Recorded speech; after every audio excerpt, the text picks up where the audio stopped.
Well, thousands of satellites being sent up into the sky to monitor your carbon footprint, watching everything you do. Is this part of a larger plan around CBDCs, our digital IDs, tracking everything we do? I know it sounds like science fiction, but it's actually happening. And our next guest has written extensively about it, called Debt from Above, a new piece that our next guest, Whitney Webb, has just written.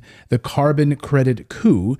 Latin America is quietly being forced into a carbon market scheme through regional contractual obligations enforced by satellites of a U.S. intelligence-linked firm. So launching satellites into the sky to watch everything we do as part of what? Sort of a social credit score, sort of our carbon score. You've traveled too much this week, so you are locked down. You're not allowed to leave your house. Let's find out what this actually means for all of us. I know, again, this sounds like science fiction, but Whitney Webb has been warning us about it for a couple of years now, and she joins us now. And great investigative journalist. Whitney, welcome back to the show. Hey, great to be here, Clayton. Thanks for having me. My pleasure. My pleasure. So you've been following, of course, the move towards central bank digital currencies, digital IDs, tracking everything. They want us to stop using cash. We're seeing that, of course. You just go to a lot of different restaurants now, a lot of different businesses. Sorry, we don't accept cash.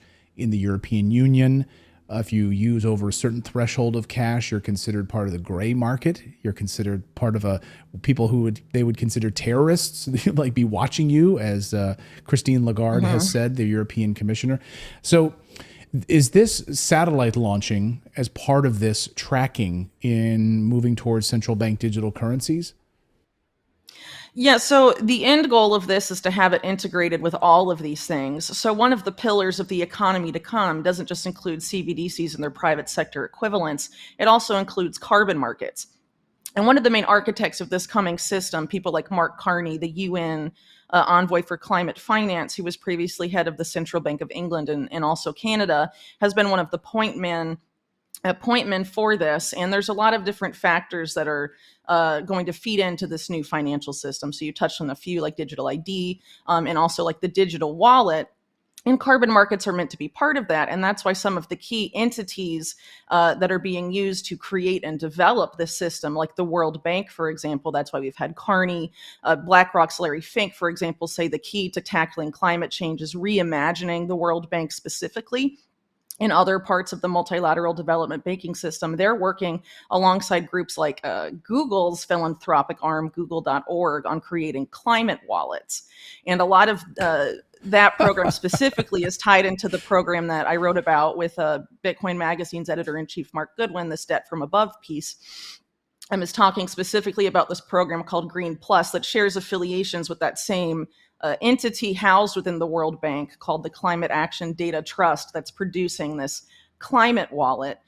Green Plus specifically claims to be focusing for now on monitoring the protected areas of all of Latin America. But they say in their press release discussing their affiliation with this satellite company that has various ties to intelligence, that the goal is to monitor your carbon emissions from space as part of this metric known as the global footprint, or the ecological footprint, which is promoted by this group called the Global Footprint Network, which has its antecedents in the Club of Rome, which people may know of because it came under scrutiny during when the World Economic Forum came under scrutiny from independent media in the COVID era, because the Club of Rome was popularized this paper called The Limits of Growth, and produced a book on the subject that was very intimately tied to the earliest meetings of the World Economic Forum. And it's basically this idea that we will surpass the limits to growth if we don't change course and deindustrialize. And a lot of this mentality that's in the modern mainstream environmental movement has its antecedents with that particular organization. But the Club of Rome, if you look at the people that created it, it's families like the Rockefeller family who have been notorious in the early 20th century and before for funding the eugenics movement, specifically seeing the growth of population in Latin America as a threat to global security, among other things, and also wanting to deindustrialize the planet for the benefit of its the oligarchs that are essentially have been running the Club of Rome and related groups for some time. they're essentially very, very focused on trying to keep the global South under the thumb of, well, really it's colonialism, but under different names. And they framed it as environmentalism at this point, but it's an effort to control industrial levels and population levels. And these are the different metrics that they've invented for it. But the Club of Rome has been criticized for a very long time for essentially being neo-Malthusian and definitely not necessary. I would argue that they're not really so much interested in saving the planet as they are in micromanaging society. It's really more of a push for a technocratic system of governance, which is something that the World Economic Forum and these other entities have been promoting and leading us towards for some time. And a lot of this system that that's been developed by these different groups over the years rests or rather requires things like the digital ID and all of these different things to function. And what's interesting about this Green Plus program in particular is that they're trying to place this specifically on the Bitcoin blockchain through a sidechain protocol that is linked to Bitcoin called Rootstock. And so there's these efforts to have, if people like Larry Fink have come out and said everything is going to be on a universal ledger, as he's talking about, the launch of Bitcoin ETFs and all the tokenization of real world asset efforts. And this goes, this is the digital ID agenda. It's essential to this new financial system they're trying to make. And carbon markets are a key part of it, but they've been routinely overlooked, I would argue.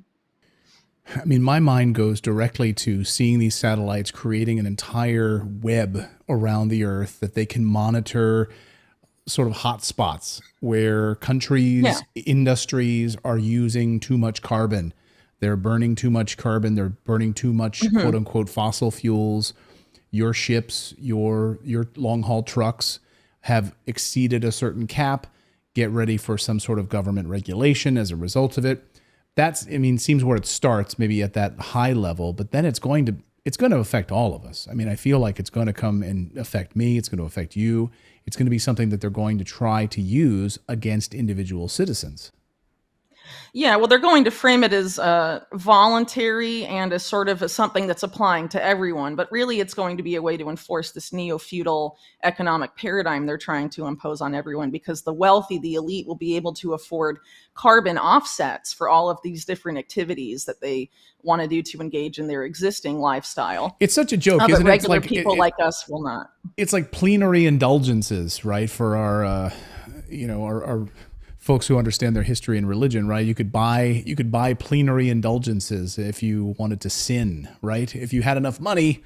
I mean, I guess that's very sort of similar. I guess what it's like. Someone I think might have corrected me and said they still actually exist. I don't know if plenary. Someone who's watching right now can let me know if you can still buy basically your way through allowing yourself to sin within a church. Yeah. But it's crazy.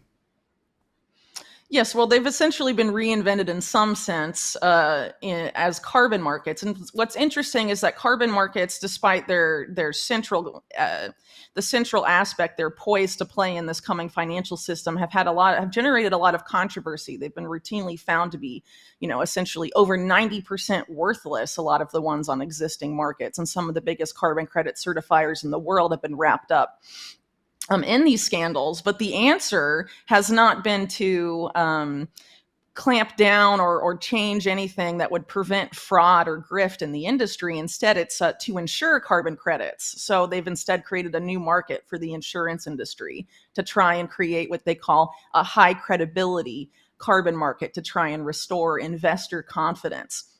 But really, they're just, allowing this grift and this fraud that's been rampant in the market up until now to continue. They're just adding an insurance layer to it. So now you'll have to pay more to insure your carbon credits, or pay slightly more for your carbon offsets and things of that nature. So.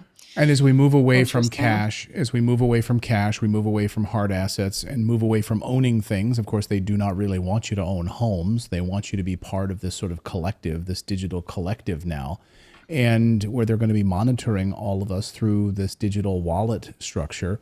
It seems like we've had and this. And you'll be renting everything. Right. You won't be owning homes. There's been a number of articles over the past few months from a lot of high-profile media publications, and I've been bookmarking them and saving them, but I've seen this trend where it's promoting the idea that you shouldn't even own a single family home anymore. That's not something that's good for you. It's not good for the environment. You shouldn't do that. It's not good for communities to have single family homes. You shouldn't have a yard. You shouldn't have a driveway. And so there've been a lot of people pushing in this direction lately. And it seems to be a part of this process where you won't own homes. Can you talk a little bit about like the digital ID structure, and how do we have like a template on how this is going to look? We've heard all of these different examples. We have Dia, the Dia app in Ukraine, of course, where you can rat on your neighbors. You can pay for the subway. You can do all of those things. We hear about China, the social credit score. If you buy too much alcohol, it's your like lose social credit score points and all of that. What of it is true? And can you piece all of these things together to give us a sense of like what's coming to the United States? Yeah, so the digital ID agenda is very similar to what's been rolled out in Ukraine and also in China. It's essentially housed within SDG 16, that being Sustainable Development Goal 16. That's been embraced essentially by all countries. And that's why you have, for example, essentially the vast majority of countries in the world in seeming lockstep over the course of this year and next year, implementing biometric entry and exit requirements. The U.S. is in an effort to or the U.S. government is manufacturing consent through that right now by pushing the so-called smart wall as the solution to the U.S.-Mexico border crisis, for example. But you have even politicians that claim to rail against, for example, the CBDC agenda. People like Ron DeSantis have gone full steam ahead within the state of Florida, pushing for the Florida Smart ID card, which is produced by a World Economic Forum strategic partner, Thales, which I believe is based in France. The effort here is to basically have what Amazon and some of these other companies have been trying to roll out over the past couple of years, the idea that your identification will just be your face, your biometrics, and it's being framed as convenience. You have JP Morgan, for example, going full steam ahead also with the idea that instead of using a card at an ATM, you will just scan your face, and that will allow you access to get access money either through an ATM. But of course, we're moving through to a cashless society. So the idea is to have it be like it's been rolled out at Whole Foods: pay with your palm, pay with your face.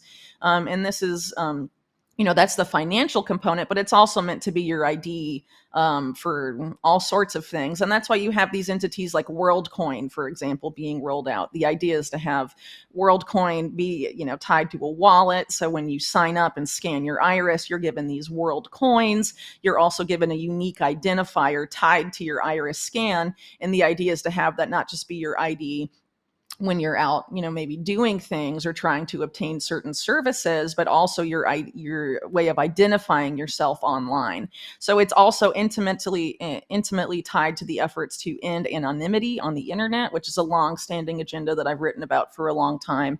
And they've been trying to implement this in various countries, normally it's pretty frequently done under the guise of protecting children on the internet, or age verification for social media. That's also something that's been rolled out in Florida, and I would argue that it's essentially a Trojan horse for this type of stuff. The idea of trying to get you to link a government issued ID to your online activity, which is very troubling when we consider that a lot of the infrastructure set up in place by both the Biden administration, the Trump administration, and preceding administrations of this, the war on domestic terror is framed at linking your activity on social media and online in general to a government issued ID for the purpose of being able to prosecute you for crimes, speech crimes, and things like that committed online, or use what you've said online previously and run it through predictive analytics using artificial intelligence to determine if you may commit a crime in the future. And this was actually promoted by the Trump administration, or figures within it. Jared Kushner and Ivanka were big proponents of it. It was creating this health DARPA department that Biden actually made. He called it ARPA-H, though. But the flagship program of that was called Safe Homes, and was about running American social media posts in mass through an artificial intelligence algorithm to identify early neuropsychiatric warning signs as an effort to prevent mass shootings before they occur. So, based on your social media post, AI will determine if your guns should be taken away, something like that. And that was being fielded during the Trump administration. So this is something that is obviously a bipartisan agenda, unfortunately, and it's housed within the UN Sustainable Development Goals. A lot of these different agendas can be found there. And I think we're seeing an unprecedented effort to have this marketed to people, specifically in the United States, under different metrics. So for a long time, a lot of these agendas had been framed sort of using left-leaning rhetoric and coming from the public sector. We're also seeing an effort now to shift that in an effort to manufacture consent, to have it be a private sector thing. And this is something that's happened before in U.S. history, where, for example, after 9/11, there was an effort to create the surveillance program called Total Information Awareness as an office in DARPA, which is the Pentagon. And it was rightly criticized for ending U.S.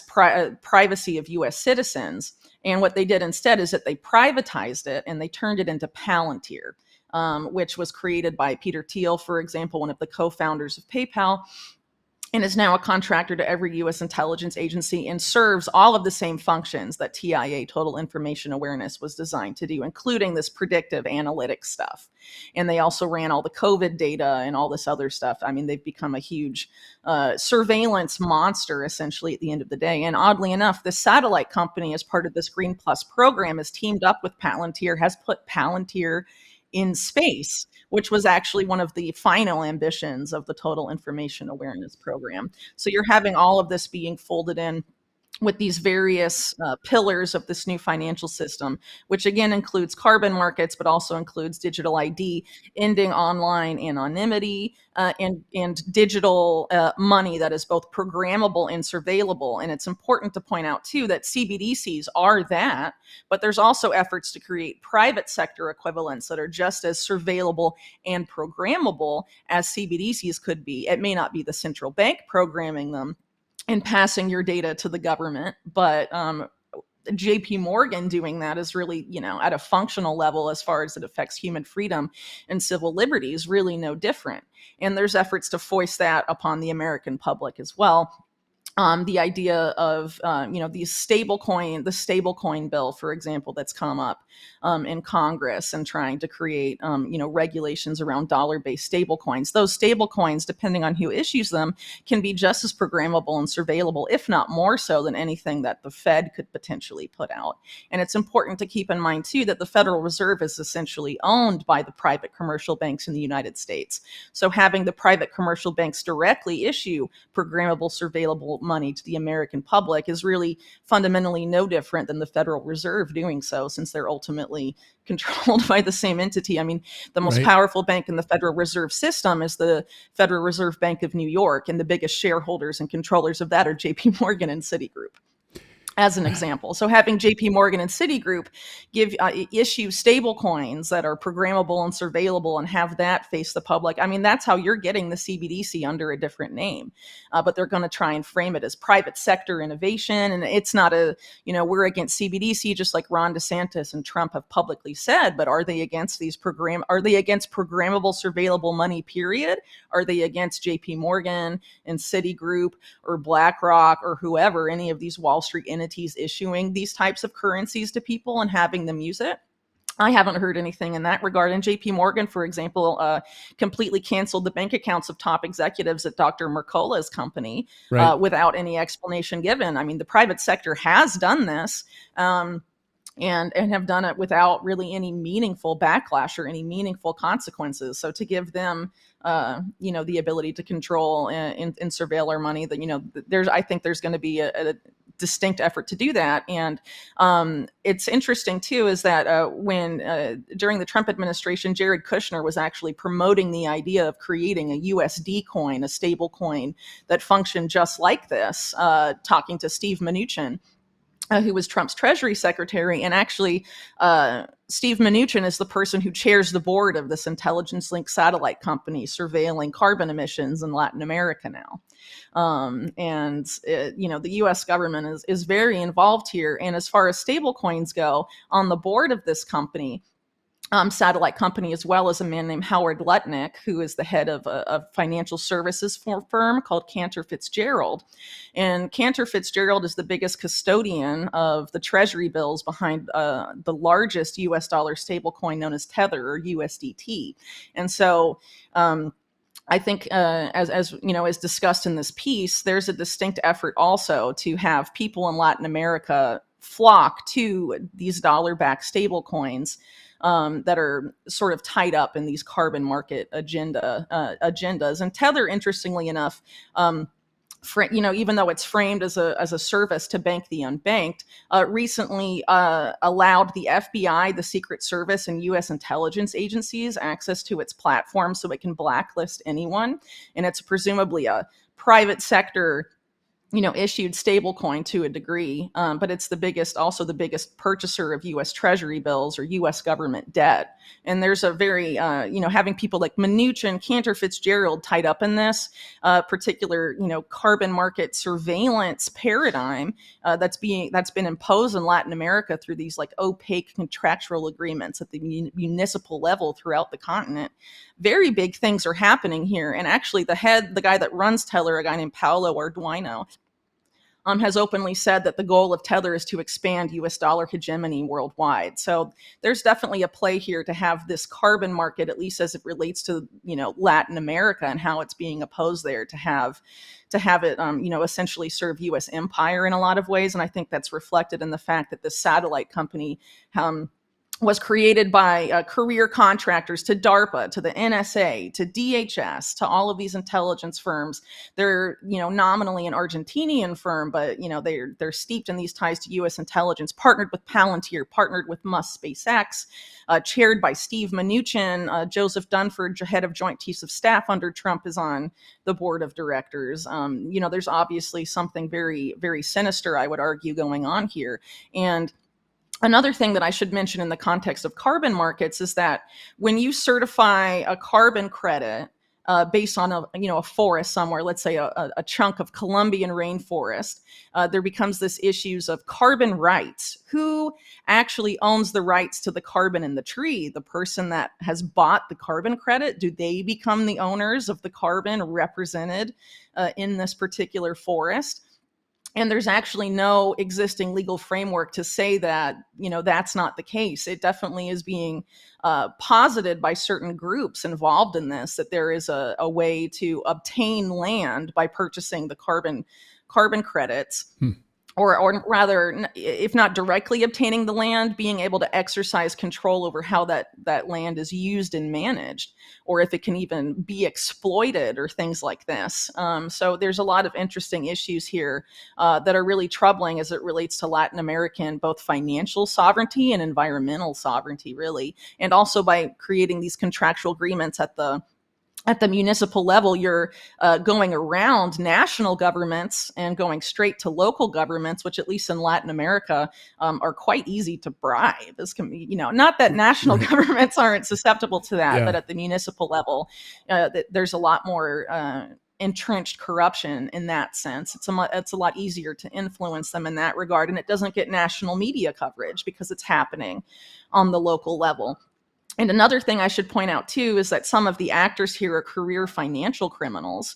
For example, one of the main funders of one of the entities behind this, who's actually a big figure in UN-backed green finance initiatives, is a man named Craig Kogut, who was directly and intimately involved in the junk bond scandal of Drexel Burnham Lambert in the 1980s. And oddly enough, the person who invented carbon credit trading was a senior vice president at Drexel Burnham Lambert when that same scandal was ongoing, named Richard Sander. And he's also the father of derivatives and the creator of the collateral mortgage obligation, or CMOs, which is essentially what caused the 2008 financial crisis.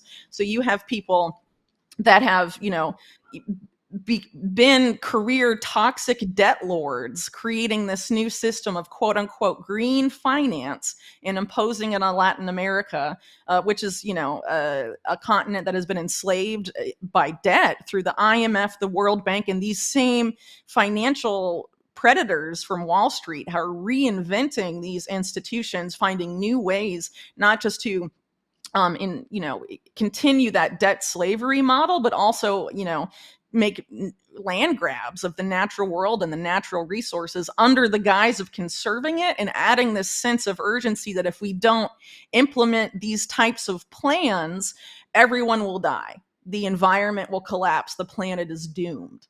Right. They need to keep this It's narrative going that staggering. the earth is collapsing. It's on fire.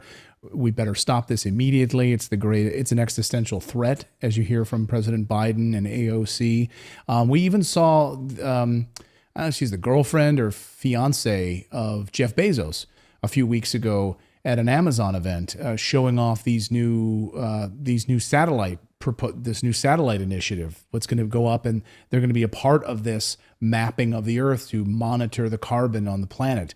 And she's super excited about it. She wants to really make sure that you don't eat meat, and she's going to be tracking all of this. This is a big initiative that they're very excited about over at Amazon and Jeff Bezos. What is his role in all of this? Well, Jeff Bezos specifically, I haven't looked at too much. I do know he's very involved in the efforts to mine a bunch of nickel and lithium deposits through cobalt metals, where he's partnered with people like Bill Gates. And then on this particular satellite firm that's a focus of this article, one of the top chief information officers of Amazon or Amazon Web Services. Is represented on the board. But, Jeff Bezos and a lot of these billionaires are, the engines driving this. Silicon Valley billionaires are these particular, the real people that are generating the financial incentives for all these different companies to pop up and come together to create these markets, because, the UN is promoting them, but they're essentially public-private partnerships. And so the Silicon Valley entities, and these billionaires, they finance NGOs and all these other groups that help, connect all of this together. But, at the end of the day, a lot of these Silicon Valley billionaires are interested in things like transhumanism, technocracy, and all these different systems. And they mask a lot of what they do under the guise of altruism. For example, one of the philosophical underpinnings of a lot of these Silicon Valley billionaires, they frame as effective altruism, which is Sam Bankman-Fried, for example, was an effective altruist and claimed to be, doing all these things out of altruistic motives, but it's not really altruism at the end of the day. It's about securing, their control and their role into the future in these new economic paradigms, where they'll be even more powerful than they are now, and will be even more dependent on them than we are now.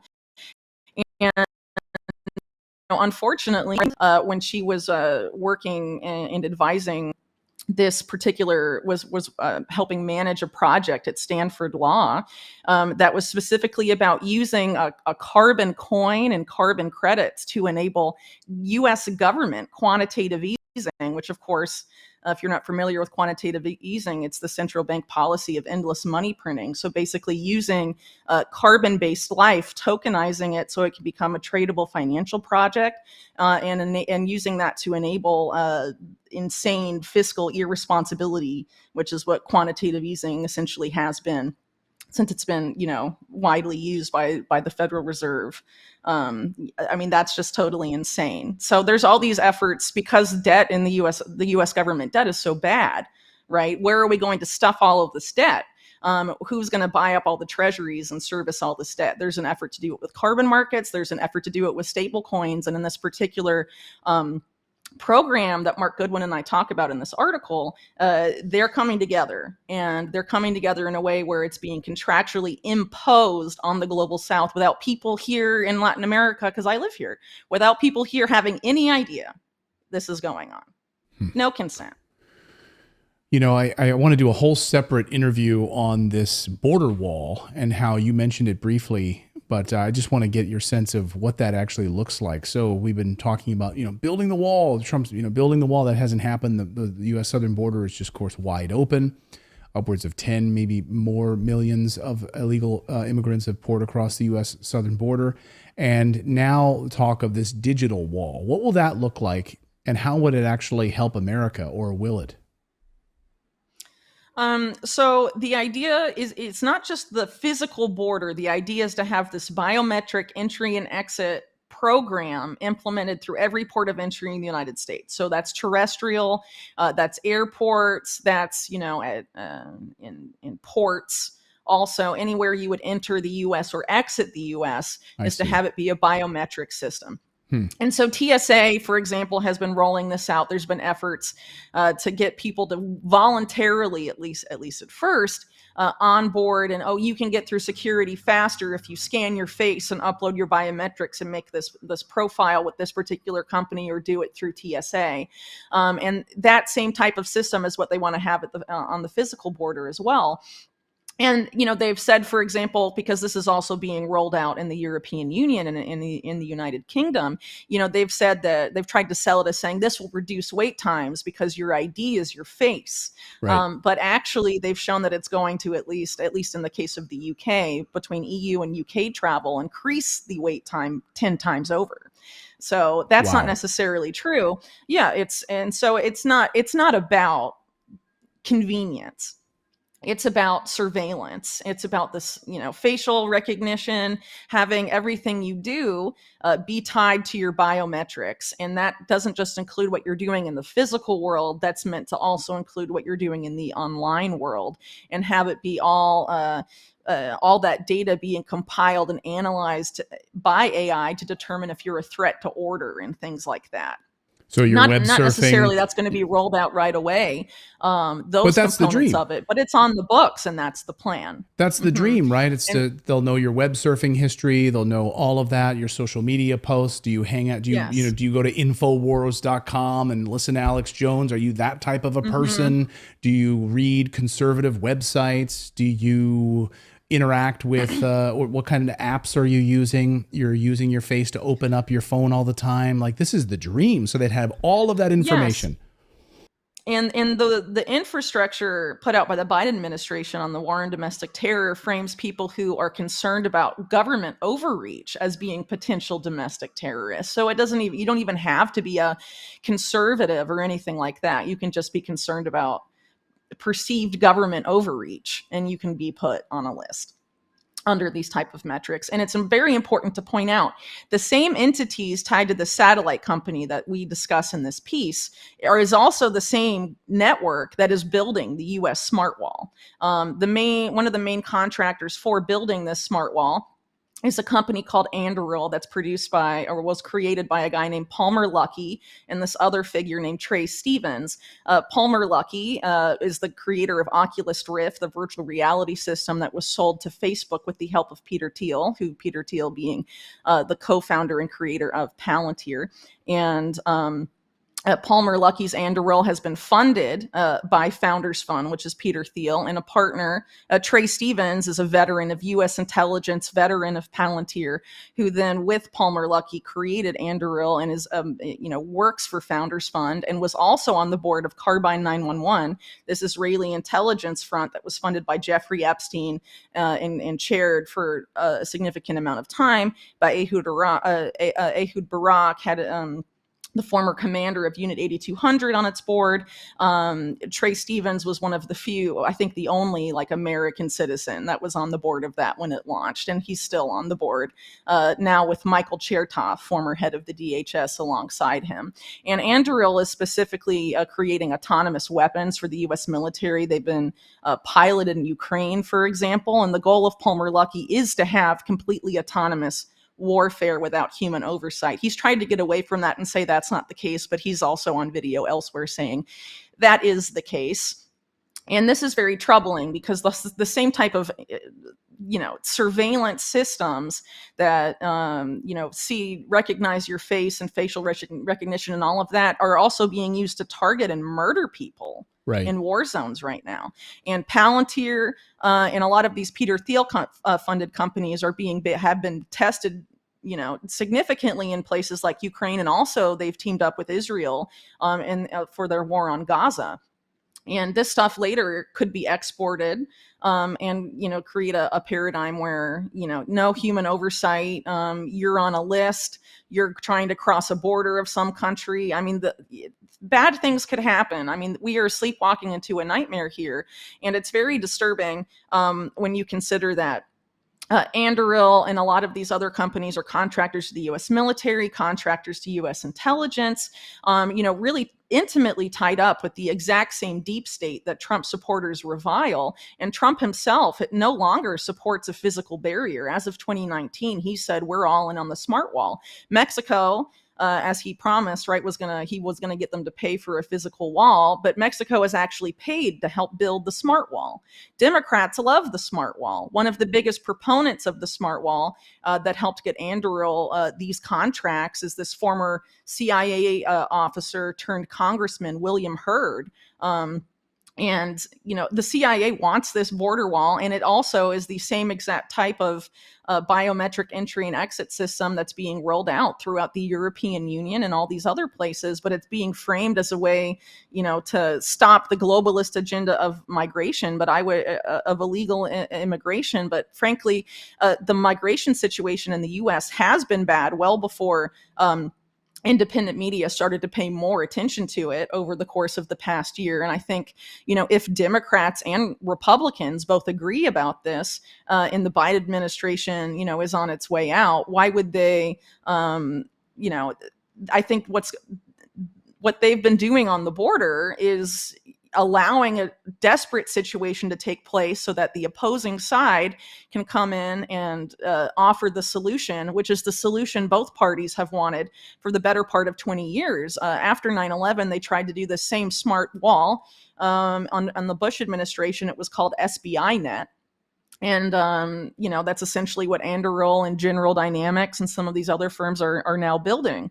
And it's not necessarily great for, I would argue it's not good for freedom at all. And it could be used to keep people in just as much as it could theoretically keep people out. And even in the places where these smart walls exist, it's not like they're necessarily keeping people out. I think the idea is to have get people so worked up and angry about illegal immigration, even though it's been something that's been going on for decades.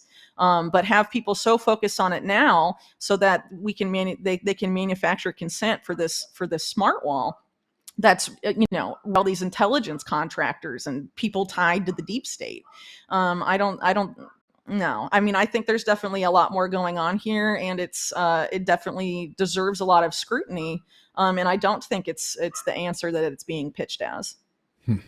Yeah, I think there's a lot of cover being given right now to these on those folks on the right who are in lockstep with this uniparty idea to monitor, surveil, and to continue to build out this infrastructure here. And there's sort of like a willful ignorance when it comes to some of these leaders right now, especially Trump. I think there's a lot of willful ignorance going around about Trump and the support of the Ukraine bill and all of these things right now. So it's really terrifying. It's really terrifying to think that this is coming.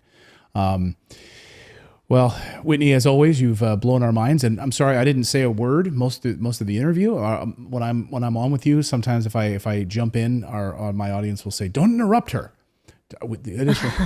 So I don't. I know better. I know better than to jump in. I want to hear every nugget of thought that goes through your mind. So thank you as always, Whitney. I'll link up this in the description. People can read this latest piece it's at Bitcoin Magazine, right? Mm-hmm. At Bitcoin Magazine. So people can check out your latest piece on these satellites.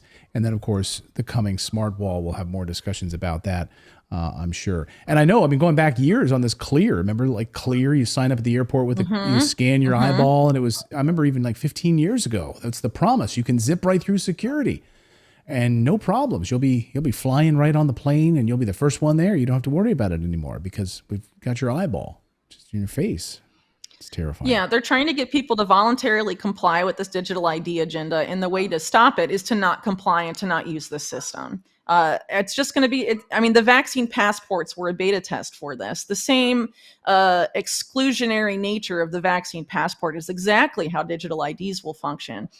And the way to defeat vaccine passports was not to use them, not to enter into that system, not to comply. And it's the exact same for digital ID. If anything, vaccine passports were their efforts to trial out a digital ID style system. And the people that produced digital ID were really the people helping engineer vaccine passports during the COVID era. It's all about restricting people's freedom of movement. And if you willingly give them your biometrics, your helping usher in this type of system. And the idea is to make people feel worried about crime, worried about their safety as a way to get people to onboard into these systems. But to paraphrase Benjamin Franklin, the more you give up for security, the less liberty you will have. So, I mean, they want us to, out of fear, give up our freedoms. And this is happening across the board, not just with digital ID and the smart wall stuff, but really on a lot of other different fronts. And the way to get out, around that is to not give into that fear, know what they're pushing for. And unfortunately, I think that we're going to see unprecedented efforts to get people in independent media, mainstream media, left and right, whoever they can pay off to promote the stuff to people. But it's ultimately a bipartisan agenda. This is the sustainable development agenda. There's nothing sustainable about it except that it's sustainable for the power elite. It's been written by bankers who want to essentially enslave the entire planet even more with debt and surveil everything you do. Because surveillance, as far it relates to banking and markets, it helps, the predictability of markets. They like that. And that's why you have people like BlackRock's Larry Fink openly say, the markets like totalitarian governments. That's the kind of government that people like Larry Fink are Right. dictatorships. Right. And there's an effort to impose that on the world under different dialectics. Some they're going to try and sell it in places, I don't know, that are more amenable to it, like under left-leaning rhetoric, like sort of being done in different EU countries.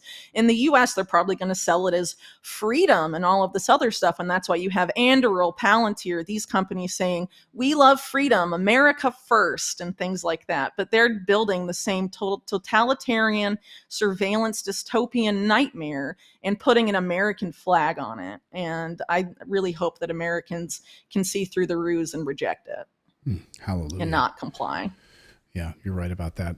Benjamin Franklin was wise beyond his years and absolutely correct about that. And they always couch it with fear. They always try to get you roped in with a culture of fear to give up your liberty. They did it with 9/11. They did it with COVID. It's controlling people through fear. And the way to break out of that is to not buy the fear that they're selling. And the more they manipulate online media through censorship, buying up different platforms, trying to centralize control, get you to tie your government ID to internet access, the more they'll try and gin up that fear-based, media content to try and get you agitated and fearful and compliant. And that's ultimately where this leads. And so we have to be wise to the greater policy agendas here. It's bigger than one party. It's bigger than both parties. This is a truly global agenda with a global surveillance component. And it's coming for our finances. It's coming for our society. It's a multi-pronged attack. And the way to oppose it is to not comply and not give in to the fear. Yeah, 100%. Whitney Webb, always great to see you. Thank you so much for your amazing insights, as always, your amazing research. And we will see you real soon. Thank you, Whitney. Thank you. Take care. I really hoped you enjoyed watching this video. YouTube thinks that you'll actually like this next video right here. It's personalized based on your own viewing habits. So if you watch the video, please leave a comment. Let us know what you think about it. And we will see you next time, everyone.